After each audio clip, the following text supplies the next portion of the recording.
మాట్లాడుమయ్యా, నన్ను దర్శించుమయ్యా. మన రక్షకుడైన ప్రభు అయిన యేసుక్రీస్తు పరిశుద్ధ నామములో మీ అందరికీ శుభములు తెలియచేస్తున్నాను. మీరందరూ ప్రభు యొక్క కృపను బట్టి క్షేమముగా ఉన్నారని ఆశిస్తూ ఉన్నాను. ఈరోజు బలపరిచే వాక్యము మార్కు సువార్త 1వ అధ్యాయము 35వ వచనము. ఆయన పెందలకడనే లేచి ఇంకనూ చాలా చీకటి ఉండగానే బయలుదేరి అరణ్య ప్రదేశంలోకి వెళ్లి అక్కడ ప్రార్థన చేయించుటను. యేసుక్రీస్తు ప్రభువారు ఈ లోకములో జీవించినప్పుడు వేకువనే లేచి ప్రార్థన చేసినట్లుగా దేవుని యొక్క వాక్యము తెలియజేస్తున్నది. ఆయన మనకి ఎంతో మాదిరి ఉంచినట్లుగా కూడా ఈ వాక్యాన్ని జ్ఞాపకం చేసుకుంటూ ఉన్నాం. మరి అంతేకాకుండా శరీరధారి అయిన దినములలో మహారోదనముతోనూ కన్నీళ్లతోనూ తను మరణము నుండి రక్షింపగల వారికి ప్రార్థనలను యాచనలు సమర్పించి భయభక్తులు కలిగి ఉన్నందున ఆయన అంగీకరింపబడింది. యేసుక్రీస్తు ప్రభువారు గొప్ప ప్రార్థనాపరుడు. ఆయన ఎంతగానో ప్రార్థించినట్లుగా లేఖనాలు తెలియజేస్తూ ఉన్నాయి. ఆయన పరిచయం చేస్తున్న దినాల్లో ఆయనకి ఎంతో పని ఉన్నది. ఆయన అనేక ప్రాంతాలు సంచరించాలి, అనేకులను పరామర్శించాలి, అనేకుల కన్నీళ్లు తుడవాలి, అనేకుల జీవితాల్లో నవ్వులు పండించాలి, అనేకులను స్వస్థపరచాలి. ఉదయం లేచినప్పటి నుండి రాత్రి నిద్రపోయే వరకు ప్రభువుకు అనేకమైన పనులున్నాయి. అయితే వీటన్నిటికంటే ముందు ఆయన పెందలకడనే లేచి ఇంకనూ చాలా చీకటి ఉండగానే బయలుదేరి అరణ్య ప్రదేశానికి వెళ్లి అక్కడ ప్రార్థన చేయించను. ప్రార్థన ప్రభు జీవితంలో ఒక ప్రాముఖ్యమైన భాగము. ఆయన తన దినాన్ని ప్రార్థనతో ప్రారంభించాడు, ప్రార్థనతో కొనసాగించాడు, ప్రార్థనతో ముగించాడు. ఆయన ప్రార్థనే ఊపిరిగా జీవించాడు. అందుకే ఆయన వేకువజామునే లేచేవాడు.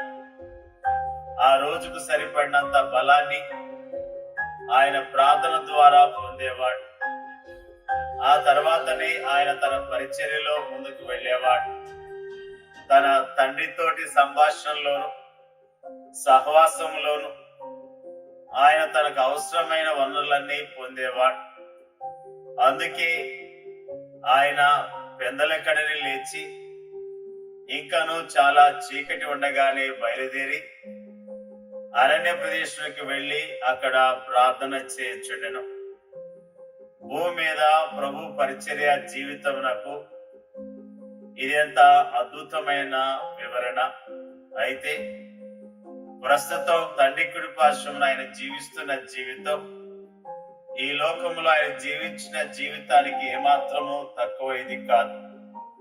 ఎందుకంటే ఈయన తన ద్వారా దేవుని ఎద్దకు వచ్చి వారి పక్షమున విజ్ఞాపనం చేయుటకు నిరంతరము జీవించుతున్నాడు. ఈ భూమి మీద ఆయన జీవించిన కాలములో అవసరతలు తన ముందుకు రాకముందే రానున్న అవసరతలన్నిటి కొరకు ఆయన ప్రార్థించేవాడు. ఇప్పుడు కూడా ఆయన అదే చేస్తున్నాడు. నేను ఈ కొరకు వేడుకొంటిని అని ఆయన పేతురుతో అన్నాడు. ఈ మాట పేతురుకు ఎంత ప్రోత్సాహకరమైనది. వాస్తవానికి ఆ అవసరతల గురించి పేతురు ఎరగక ముందే ఆయన దాన్ని ఎరిగాడు. ఆయన దాని కొరకు ప్రార్థించాడు. మారని మార్పు చెందని ప్రభు ఈనాడు కూడా నీ కోసం నా కోసం అదే పని చేస్తున్నాడు. ఆయన మన ప్రార్థన అవసరాలన్నిటినీ ముందే ఎరిగిన వాడే. వాటి కోసం ముందుగానే ప్రార్థిస్తున్నాడు. అప్పట్లాగానే ఇప్పుడు కూడా ఆయన ప్రార్థిస్తున్నాడు. ఈనాడున్న వేల కొలది విశ్వాసులు ఇలా ప్రార్థిస్తే ఎంత బాగుంటుంది. వారు పెందల కన్నీ లేచి ఇంకానూ చాలా చీకటి ఉండగానే బయలుదేరి అరణ్య ప్రదేశానికి వెళ్లి అక్కడ ప్రార్థన చేస్తే ఎంత బాగుంటుంది. అలా చేస్తే ప్రపంచం అంతటా ఎంతగా ఉజ్జీవ జ్వాలలు రగిలేవో కదా. అలా చేస్తే కోట్ల కొలది నశించిపోయే ఆత్మలలో ఎంతగా రక్షణ కార్యము జరిగేదో కదా. విశ్వాసులు ఓటమికి బదులు విజయాన్ని పొందాలంటే, నిట్టూర్పులకు బదులు ఆనంద గీతికలను పాడాలంటే వారు ఈ వాస్తవాన్ని తప్పక గ్రహించాలి. ప్రభు ప్రజల అవసరతలను ఎరిగిన వాడై పెద్దల కంటే లేచేవాడు. ఆయనకు ప్రజల అవసరతలు ముందే తెలుసు. ఆ అవసరతలు వారిని చెంతలోనికి, నిరాశ నిస్పృహలోనికి నెట్టేయక ముందే ఆయన వాటి కొరకు ప్రార్థించేవాడు. ఆయన ఆత్మల రక్షణ కోసం ప్రార్థించేవాడు. లోతైన పశ్చాత్తాప కార్యం జరిగించేందుకు ప్రార్థించేవాడు. ఆయన ప్రజల సంరక్షణ బాధ్యతలను స్వీకరించాడు. వారి సంరక్షణ నిమిత్తము ప్రార్థించాడు.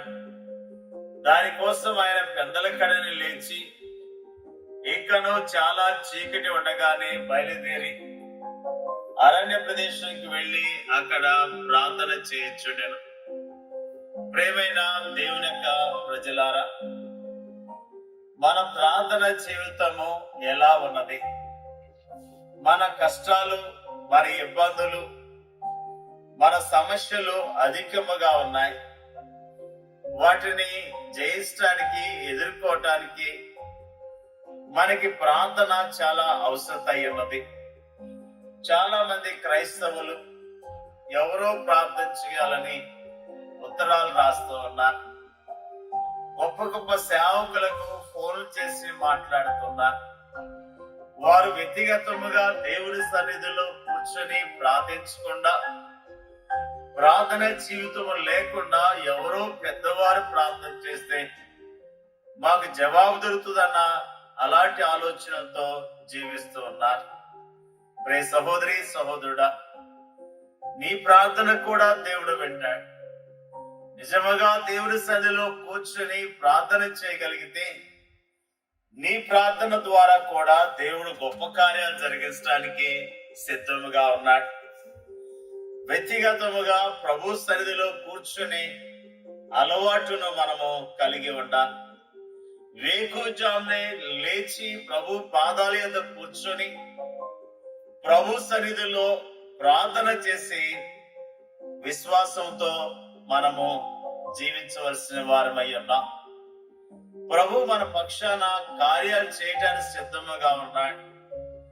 మనం అడగనందున, మనం ప్రార్థించినందున దేవుడు మనకి ఏమీ ఇవ్వలేకపోతున్నాడు. ఆయన ఇవ్వటానికి సిద్ధముగా ఉన్నాడు. ఆయనకు మొరపెట్టే వారికి, నిజముగా మొరపెట్టే వారికి సహాయం చేయటానికి ఆయన సిద్ధముగా ఉన్నాడు. ప్రభు సన్నిధిలో విశ్వాసంతో ప్రార్థన చేద్దాం. ప్రభు యొక్క కార్యాలు చూద్దాం. ప్రభువుని మహిమపడదాం. దేవుడి యొక్క వాక్యాన్ని దీవించును గాక. పరిశుద్ధుడైన మా తండ్రి, నీకు స్తోత్రాలు, నీకు వందనాలు. ప్రభువా, నువ్వు శరీరధారి అయిన దినముల్లో వేకువజామున లేచి ప్రార్థన చేసిన విషయాన్ని మాకు తేటగా తెలియజేసినందుకు నీకు స్తోత్రాలు. ప్రభువా, ఎంతో చక్కని మాదిరి మాకు ఉంచారయ్యా, స్తోత్రాలు. మేము కూడా మా జీవితాల్లో మాకున్న పరిస్థితులను ఎదుర్కోవటానికి, మా సమస్యలను పరిష్కరించుకోవటానికి వేకువజామున లేచి ప్రార్థనలు చేసే విశ్వాస జీవితాన్ని మాకు దయచేయండి అయ్యా, నీకు స్తోత్రాలు. ప్రపంచవ్యాప్తంగా ఉన్న క్రైస్తవులను జ్ఞాపకం చేసుకోండి. నీ ప్రజలందరూ కూడా ఏక మనసుతో ప్రార్థనలు చేయటానికి, ప్రార్థనల ద్వారా గొప్ప విజయాలు పొందటానికి మీరే సహాయం చేయమని అడుగుచున్నాం. ప్రభు, నీకు వందనాలు. వాక్యం వింటున్న ప్రతి సహోదరిని సహోదరులను వారి కుటుంబాలను పేరు పేరున దీవించి ఆస్వాదించండి అయ్యా. నీ స్తోత్రాలు. మా దేశాన్ని, మా దేశ ప్రజలు రక్షించండి, కాపాడండి. మా దేశంలో నీ పరిచర్య చేస్తున్న సేవకులను బలమైన ప్రార్థన పరులుగా చేయండి అయ్యా. నీకు స్తోత్రాలు. ధైర్యముగా పరిచర్య చేయటానికి, ధైర్యముగా ఆత్మల సంపాదించడానికి, కన్నీళ్లతో ప్రార్థన చేసే సేవకులుగా, సేవకురాలుగా ఉండడానికి మీరే సహాయం చేయండి అయ్యా. ప్రార్థన చేయించున్నాం. మేము యోగ్యముగా నీ కొరకు జీవించే కృప దయచేయమని యేసుక్రీస్తు పరిశుద్ధమైన నామములో అడిగి వేడుకొంచున్నాం తండ్రి. ఆమేన్.